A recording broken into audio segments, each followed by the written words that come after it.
Kung napunta, Maraming guni-guni lang. Maraming guni-guni lang. ayaw magkumpare.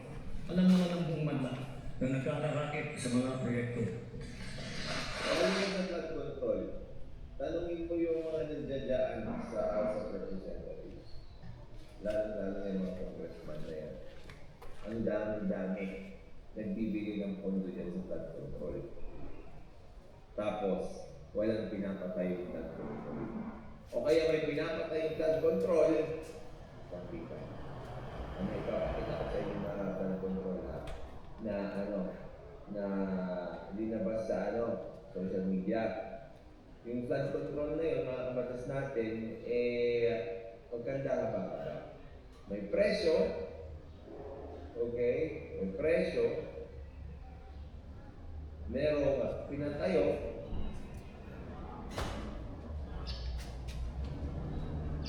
may pinatayo, pero walang kwenta. Ito. Tignan nyo ito tignan itong flood control na ito. Binidyohan ito sa Subic, Zambales. Sa inyo, recall. February 14, 2024. Completion date, February. December 25, 2024. 1 year. 93,920,854 and 37 centavos. 93,920,834 pesos and 37 centavos. Okay? DPWH Zambales. Sabi niya. Flood Management Program. December 25, 2024 yan. So most likely, completed na yung project na yan, di ba?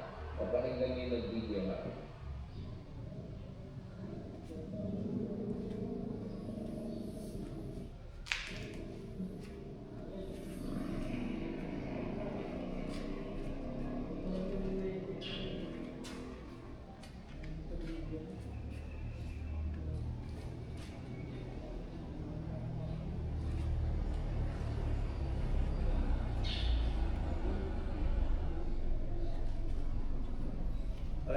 Million yan mga kabatas natin, yun lang, isang side.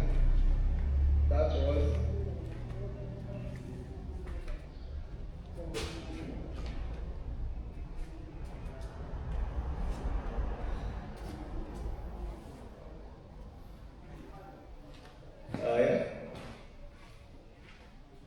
ganyan lang kahaba mga kabatas natin.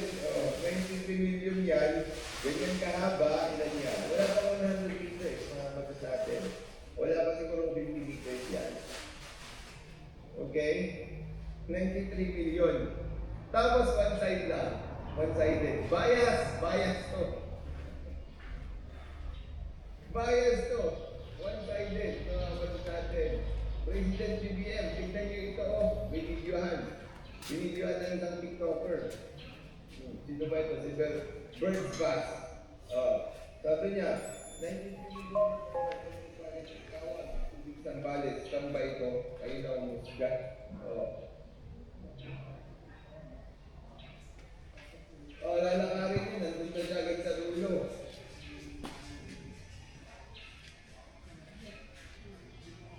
Oh. 93 million, mga kabatas natin. Mahiya naman kayo. Pero, President, hindi mahiya yung mga yan. Kung nahihiya yung mga hindi nila gagawin yan, dapat makulong naman kayo. Dapat makulong naman kayo. Sabi ni Kay Meras, phase 1 pa daw kasi yan. Natapos na ng December 2024 sabi ni Mayor Guzman, nasa mabuting kamay na yung 92 million. Isipin mo, di ba? Isang taon, February to December, yung project. 2024. Tapos na lang December 2024. Ganun lang. Di ba?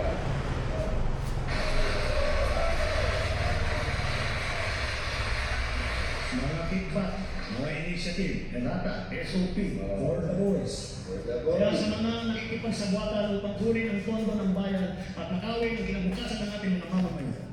Oy! Ambit! Sabihan mo yung yung ayuda. Saan na napunta? Bilyon-bilyon din yung pondo ng ayuda. Dapat nila mag-report sa atin kung saan napunta yung ayuda. Yung ayuda noong 2024, dapat mag-report kayo. Tapos yung ayuda na ginamit nyo ng eleksyon, dapat mag-report kayo. Kampi. My gosh. Iyan naman kayo sa inyong dapat pinipilang.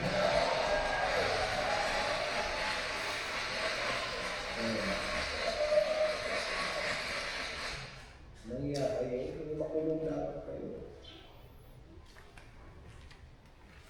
Ay.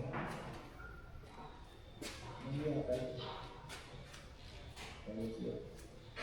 Mahiya naman kayo sa mga kabahayan natin na anod, panalubog sa mga pagbaha.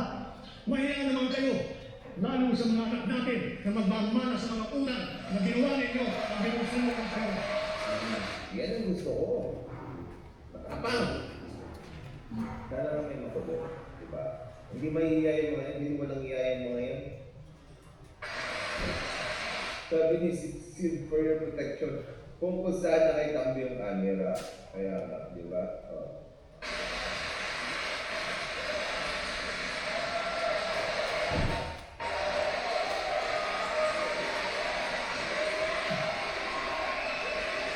Tapos may naman din sa likod, oh. Si Tambi pumapalakpak. Hindi na maulit. So that this will not happen again. First, the DPWH will immediately submit to me a list of all flood control projects from every region that were started or completed in the last 3 years. Nakita niyo yun. Last 3 years. Kasali yun, ha? Recall, dun sa inyo, sa Zambales. Kasali dapat yun. Yung flood control project na yun na 93 million. Second, the regional project monitoring committee shall examine that list of projects and give a report on those that have been favors, those that were least, and those that are attention. Tanong lang naman mga ka-clear.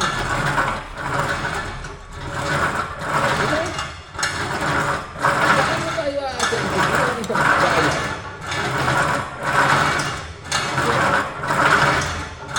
Paano tayo aatin bilang isang bayan kung wala tayo gusto mangyari ng maganda?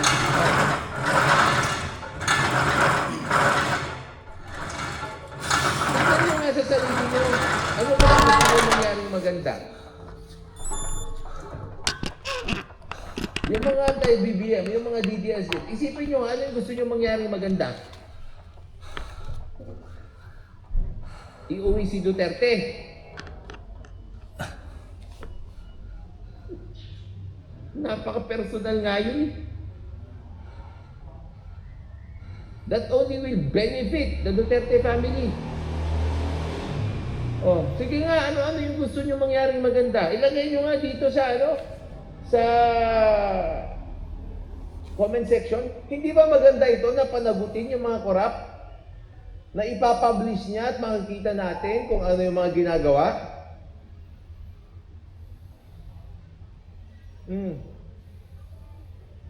Ano ba yung gusto nyo mangyari? O sige, leader na siya, budol-budol siya. Taliano gold.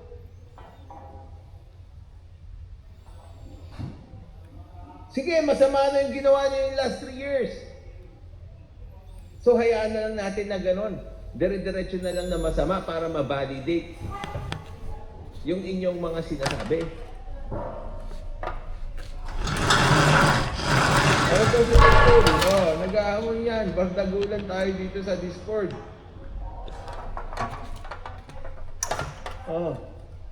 Kaya ang tumula ko ito mo. Kaya nga dati. Kaya ang bakal ka dito.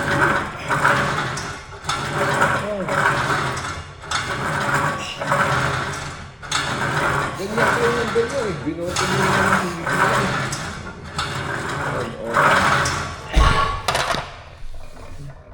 brought this to yourself. Di ba? Oh. And third, we will publish this list. Isa sa publiko natin ang listahan ito. Kaya ang publiko na saksi sa mga programa nito ay malayang suriin ang listahan. At At the same time, there will be another performance review regarding these projects to check, to make sure, and to know how your money is spent.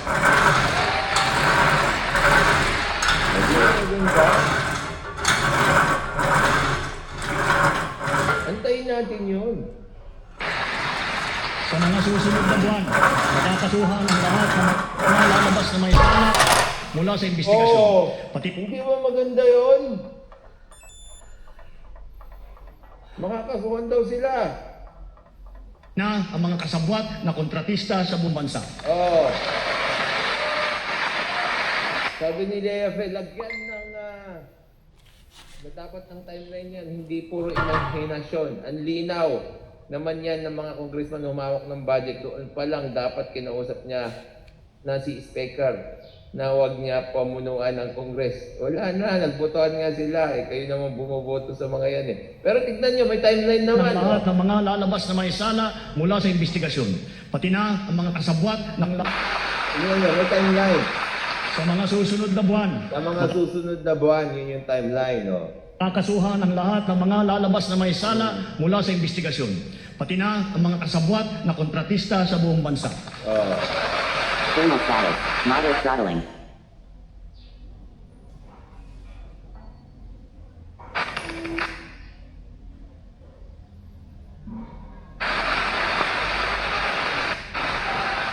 Kailangan malaman ng taong bayan ang buong katotohanan. Correct. Kailangan may managot sa naging matinding pinsala at katiwalian. Tama. Agree po kami.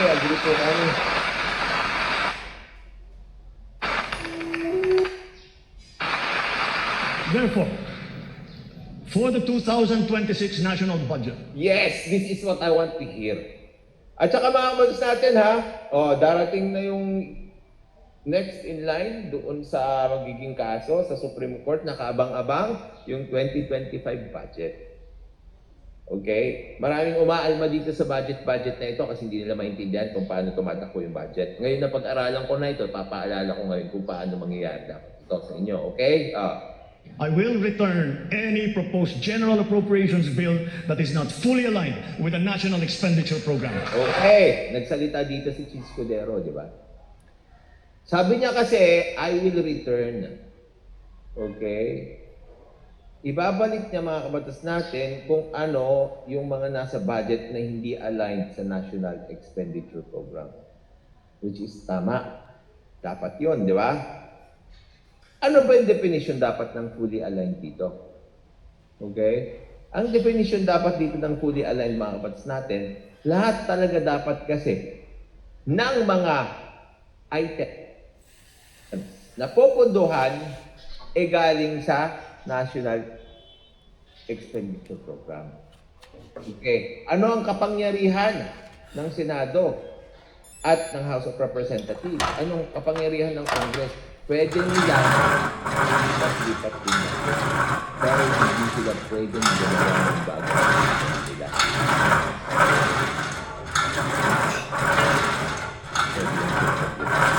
Pwede silang mag-decrease, pero hindi sila pwede mag-decrease. Kaya yung apat, ratio, yan ay illegal. Congressional decisions are, tignan natin sabi ni Chief, ay na-epekto during deliberations or during debates. Hindi pwede yun. Hindi ka rin pwedeng mag-insert sa bicameral. Tapos, kapag may discrepancy kasi yung House of Representatives, yung version niya, at saka yung version ng Senado, doon lang pwedeng i-reconcile yun sa bicameral conference committee. Hindi pwede na sa bicameral, magpapasok sila ng bagong proyekto. Kaya tama yung sinasabi niya dito. If it is not fully aligned, dapat hindi papasokan ng budget yun.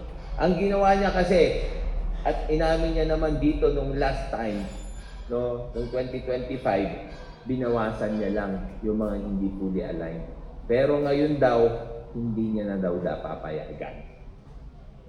Yung mga insertions, yung akap, dapat hindi na napayagan yan, pero napayagan pa rin. Diba? So, abangan natin yun. That is a good promise. We hope gawin ngayon.